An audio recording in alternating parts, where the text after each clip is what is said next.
Right. Rajesh గారు, చాలా ప్రాజెక్టులు వస్తుంటాయి, వెళ్తుంటాయి. బట్ కొన్ని మాత్రం తలమానికంగా ఉండిపోతాయి. ఇప్పటికీ కూడా ఎవరు ఒప్పుకున్నా ఒప్పుకోకపోయినా హైదరాబాద్ ఐటీ అంటే ఇంకా చంద్రబాబు నాయుడే. గతంలో ఆరోపణలు చేసిన పార్టీలు కానీ, పార్టీ నేతలు కానీ ఏదో ఒక సందర్భంలో దాన్ని ఒప్పుకుంటున్నారు. అలాగే ఇప్పుడు ఆంధ్రప్రదేశ్లో కూటమి ప్రభుత్వం వచ్చిన తర్వాత జరుగుతున్న డెవలప్మెంట్స్ ఒక ఎత్తు. ఇది ఏషియాలోనే అతిపెద్ద డేటా సెంటర్ అవ్వటం అనేది ఒకటి. రెండోది, దీన్ని బేస్ చేసుకుని ఒక 5-6 దేశాలకు సంబంధించి ఏఐ కార్యకలాపాలు కొనసాగబోతున్నాయి. దీని ఇంపాక్ట్ ఎలా ఉండబోతుంది? ఎందుకంటే ఎప్పుడైనా ఒక సంస్థ వస్తే ఒకటి రాష్ట్రానికి ఆర్థికంగా ఎంత లాభం జరిగిందన్నది ఒకటి, రెండు రాష్ట్రం యొక్క ఇమేజ్ ఎంతవరకు పెరిగిందనేది రెండోది, మూడు ఎక్కువ మంది చూసేది ఉపాధి. అంటే మనకి ఏం జరుగుతుంది, మనకి ఎలాంటి ఉపాధి వస్తుందన్న దానిపై ఏం చెప్తారు సార్? ముందుగా ప్యానల్లో ఉన్న మిత్రులు శ్రీధర్ గారు, అలాగే 10 టీవీ వీక్షకులందరికీ కూడా నమస్కారం. నమస్తే అండి. టెక్నికాలిటీస్కి సంబంధించిన అంశం నాకన్నా శ్రీధర్ గారు అయితే కాదే, అందువల్ల టెక్నికల్ ఇష్యూస్లోకి నేను వెళ్ళను. కానీ ఒకటైతే చెప్పగలుగుతా, 2014-19 మధ్య చంద్రబాబు నాయుడు గారు రాష్ట్రాన్ని పరిపాలించిన రోజుల్లో కూడా ఆనాటికి దేశంలోకి వచ్చిన అతిపెద్ద ఎఫ్డిఐ కియాని ఆంధ్రప్రదేశ్ రాష్ట్రానికే తేగలిగారు ఆయన. అలాగే ఇప్పుడు ఈ టెన్నూరులో కూడా అతి పెద్ద ఎఫ్డిఐ, ఇవాళకి దేశంలో అతి పెద్ద ఎఫ్డిఐగా పరిగణించబడుతున్న ఈ గూగుల్ రైడాన్ సంస్థకి సంబంధించిన ఈ ఒప్పందాన్ని ఇవాళ ఆంధ్రప్రదేశ్ రాష్ట్ర ప్రభుత్వం విశాఖపట్నంలో నెలకొల్పడం కోసం చేసుకున్న ఒప్పందం. దాంట్లో కేంద్ర ప్రభుత్వ సహాయ సహకారాలు కూడా పూర్తి స్థాయిలో ఆంధ్రప్రదేశ్ని, ఎందుకంటే వాళ్ళు భారతదేశంలో ఇన్వెస్ట్ చేయాలి అనుకున్నారు.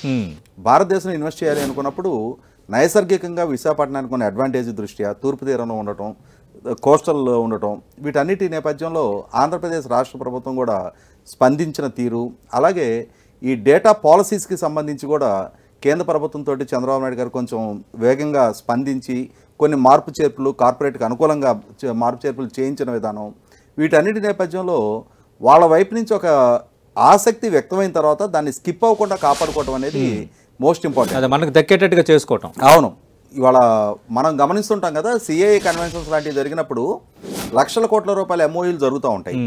వాటిని ప్రాపర్గా మెటీరియలైజ్ అయ్యి గ్రౌండింగ్ అయ్యే విధంగా చేసుకోవటం, అంటే ఫర్దర్ ఫాలో అప్ ఉండటం అనేది ఇంపార్టెంట్. అవును, ఇవాళ లోకేష్ గారు అమెరికా వెళ్ళినప్పుడు అక్కడ జరిపిన చర్చల్లో ప్రాథమికంగా వాళ్ళ వైపు నుంచి ఆసక్తి వ్యక్తమైన తర్వాత ఆ ఆసక్తిని గమనించి దాన్ని కేంద్ర ప్రభుత్వం దృష్టి వరకు తీసుకెళ్ళి వాళ్ళకి కావాల్సిన ఈ భూమిక మొత్తం కూడా సిద్ధం చేయించి ఇవాళ ఈరోజు ఉదయం వరకు మనందరం కూడా చర్చించుకున్నది $10 బిలియన్ పెట్టుబడి అని చెప్పని మాట్లాడుకున్నాం. కానీ ఆల్ ఆఫ్ సడన్ ఆ డయాస్ మీద నుంచి ఇంకొక $5 బిలియన్ యాడ్ చేస్తూ, అంటే మనం $87,000 కోట్ల 87,000 కోట్ల రూపాయలే అతి పెద్ద ఇన్వెస్ట్మెంట్ అని అనుకుంటున్న నేపథ్యంలో 130,000 కోట్లు సుమారుగా ఇవాళ ఆంధ్రప్రదేశ్ రాష్ట్రంలో ఒక ప్రాజెక్టు, ఒక సింగిల్ ప్రాజెక్టు, దానివల్ల ఆ ప్రకటన రావటం, ఇవాళ దీనికి సైమల్టేనియస్గా ఇంకా టీసీఎస్ అని, గతంలోనే ఒప్పందం జరిగిన అదాని అని, సిఫీ అని, ఇట్లా మిగిలిన ప్రతిపాదనలు కూడా చర్చనీయాంశంగా ఉంటున్న నేపథ్యంలో ఖచ్చితంగా ఆంధ్రప్రదేశ్ రాష్ట్ర యువత వలసలు లేని ఉపాధి పొందడానికి ఒక ఆస్కారం ఉంటుంది. అలాగే సహజంగా ఏ ప్రభుత్వం అయినా సంకల్పించేది ఏంటంటే తమ రాష్ట్రంలో యువతకు ఉపాధి కల్పన జరగాలి అని అంటే లక్షలాది కోట్ల రూపాయలు పెట్టుబడులు రప్పించుకోవాలి. లక్షలాది కోట్ల రూపాయలు పెట్టుబడులు రప్పించుకోవాలి అంటే దానికి కావాల్సిన పొలిటికల్ గవర్నెన్స్ కానీ, నైసర్గికంగా వాళ్ళకుండే అడ్వాంటేజెస్ కానీ, rail connectivity, port connectivity, airport connectivity, power availability, land availability, water availability, వీటన్నిటికి తోడు మెరుగైన హ్యూమన్ రిసోర్సెస్, ఇవన్నీ ఉండి వీటికి అనుబంధంగా ప్రభుత్వ పరంగా కూడా ప్రోయాక్టివ్గా వాళ్ళు కూడా స్పందించి ఇమ్మీడియట్గా రెస్పాండ్ అయ్యే ప్రభుత్వము, పాలసీస్ కూడా అనుకూలంగా ఉంటేనే ఏ రాష్ట్రానికైనా పెట్టుబడులు వస్తాయి. ఇవాళ ఒక పెట్టుబడిదారుడు దేశంలో పెట్టుబడి పెట్టాలి అనుకుంటున్నప్పుడు 29 రాష్ట్రాలు పోటీ పడతాయి మా రాష్ట్రానికి రప్పించుకోవాలి అని. ఆ 29 రాష్ట్రాల మధ్య జరిగే పోటీలో ఒక ఆరోగ్యకరమైన పోటీ అది. అది ఏ రాష్ట్రానికి ఆ రాష్ట్రం తమ రాష్ట్రానికి రప్పించుకోవాలని పోటీ పట్టాన్ని తప్పట్టాల్సిన నెక్స్ట్ లేదు.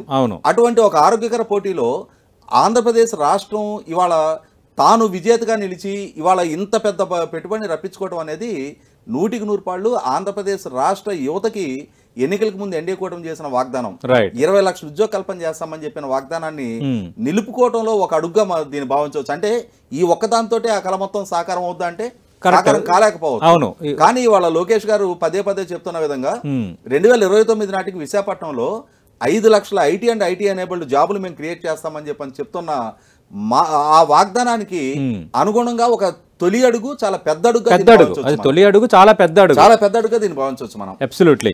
అంటే రాజేష్ గారు, విశాఖ ఐటీ హబ్గా మారబోతుందా అన్నది ఒకటి.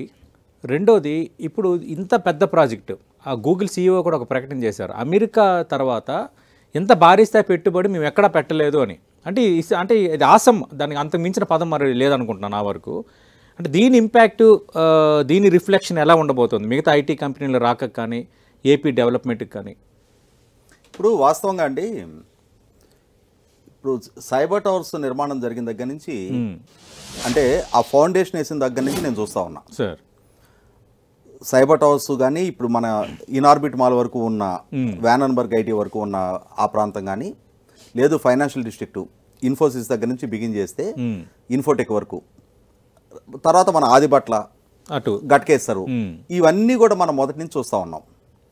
వీటన్నిటి వెనక సైబర్ టవర్స్ అనే ఒక నిర్మాణానికి చంద్రబాబు నాయుడు గారు పూనుకొని 11 నెలల్లో దాన్ని పూర్తి చేయించి, ఆ పూర్తి చేయించిన తర్వాత ఆయనే స్వయంగా ఒక్కొక్క కంపెనీ దగ్గరికి వెళ్ళి, ఆ పక్కనే ఉన్న డెలైట్, ఒరాకిల్, డెల్ ఇట్లాంటివన్నిటిని ఒక్కొక్క దాన్ని హైదరాబాద్కి ఛానల్ చేసి తీసుకొచ్చి, వీటన్నిటికన్నా కూడా అతి పెద్ద గేమ్ చేంజర్ వచ్చేటప్పటికి మైక్రోసాఫ్ట్.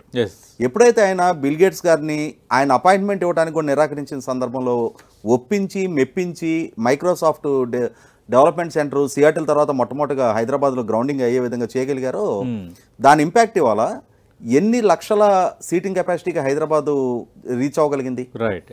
మనతో పాటు ప్రస్థానం మొదలుపెట్టిన పూణే కానీ, గుర్గాం కానీ, నోయిడా లాంటివన్నీ కూడా మనకన్నా వెనక మొదలుపెట్టినాయి. అవి వాళ్ళు కూడా ఆ ఉన్న మార్కెట్ అవకాశాలని సద్వినియోగం చేసుకుంటా వాళ్ళు ఎమర్జ్ అవ్వగలిగారు. ఇటువంటి పరిస్థితుల్లో విభజిత ఆంధ్రప్రదేశ్ రాష్ట్రం వచ్చేటప్పటికి ప్రధానంగా హైదరాబాద్ మీద డిపెండ్ అయ్యింది నాలుగా. ఇవాళ విభజిత ఆంధ్రప్రదేశ్ రాష్ట్రంలో నుంచి ప్రతి సంవత్సరం వందలాది ఇంజనీరింగ్ కాలేజీల నుంచి లక్షలాది మంది యువత పట్టభద్రులై బయటకు వస్తున్నారు. కానీ వాళ్ళు ఉపాధి రీత్యా చూసుకున్నప్పుడు అయితే హైదరాబాదు, లేదంటే బెంగళూరు, చెన్నై, లేదంటే విదేశాలకు వలస వెళ్ళే పరిస్థితులు, ప్రధానంగా పూణే ఇటువంటి నగరాలకు వెళ్ళి అక్కడ ఉపాధి పొందుతున్నారు తప్ప ఆంధ్రప్రదేశ్ రాష్ట్రం అనేది ఐటీ మ్యాప్లో చూసుకున్నప్పుడు అంత కీలక స్థానంలో లేదు.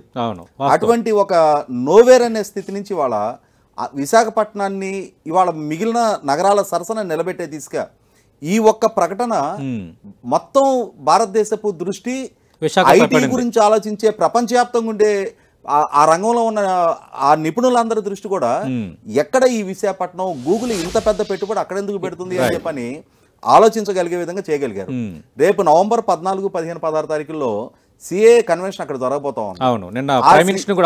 ఆ సిఏఏ కన్వెన్షన్ కి అతి పెద్ద ప్రమోటర్ గా ఇప్పుడు అంటే ఆ బ్రాండ్ విశాఖ, బ్రాండ్ ఏపీని ప్రమోట్ చేయడానికి సిఏఏ కన్వెన్షన్ ఏ స్థాయిలో దోహదం చేస్తుందో దానికి 10 రెట్లు ప్రచారం ఇప్పుడు ఈ ఒక్క ప్రకటన ద్వారా రావడం జరిగింది. బహుశా నేను అనుకోవటం ఈ నెలలోనే టీసీఎస్ క్యాంపస్ ప్రారంభం సందర్భంగా టీసీఎస్కి సంబంధించి కూడా 1,00,000 కోట్ల రూపాయల పెట్టుబడి ప్రతిపాదన వాళ్ళు కూడా అదే రోజు ప్రకటన చేస్తామని సీఎం గారికి అష్యూర్ చేసినట్టుగా వార్తలు వస్తూ ఉన్నాయి. కాబట్టి ఏంటంటే ఇవన్నీ కూడా రేపు సిఏఏ కన్వెన్షన్ కన్నా ముందుగానే ఒక రూపానికి ఆంధ్రప్రదేశ్ రాష్ట్రాన్ని చేరుస్తూ ఉన్నాయి. వీటి ఇంపాక్ట్ ఏమవుతుందంటే డెఫినెట్గా శ్రీధర్ గారు చెప్పినట్టుగా చాలా చిన్న కంపెనీలు విశాఖపట్నం వైపు రావడానికి ఆస్కారం ఉంటుంది. అలాగే మనకి తెలిసి 2019 ముందు అమరావతి ప్రాంతంలో మీకు హెచ్సిఎల్ సంస్థ గ్రౌండింగ్ అయిన రోజు ఒకసారి గుర్తు చేసుకుంటే మనం హెచ్సిఎల్ చైర్మన్ శివనారాయణ గారు గన్నవరం ఎయిర్పోర్ట్ కు వస్తే ముఖ్యమంత్రి హోదాలో ఉన్న చంద్రబాబు నాయుడు గారు ఎయిర్పోర్ట్ కి వెళ్ళి ఆయన రిసీవ్ చేసుకుని తీసుకొచ్చారు. అలాగే అక్కడ ఆ ప్రభుత్వం వైపు నుంచి ఆ కంపెనీ ఏర్పాటుకి కావాల్సిన అన్ని అనుమతులు నాడు ఐటీ మినిస్టర్ గా ఉన్న లోకేష్ గారు తాను స్వయంగా వాళ్ళ కార్పొరేట్ ఆఫీస్కి వెళ్ళి పర్మిషన్స్ అన్ని అక్కడ హ్యాండ్ ఓవర్ చేసి వచ్చారు. అంటే ఒక ప్రభుత్వం ఆ విధమైన చొరవ డెఫినెట్ గా ఏ కార్పొరేట్ సంస్థ అయినా ఆ ప్రభుత్వాన్ని ప్రైవేటైజ్ చేసుకుంటది.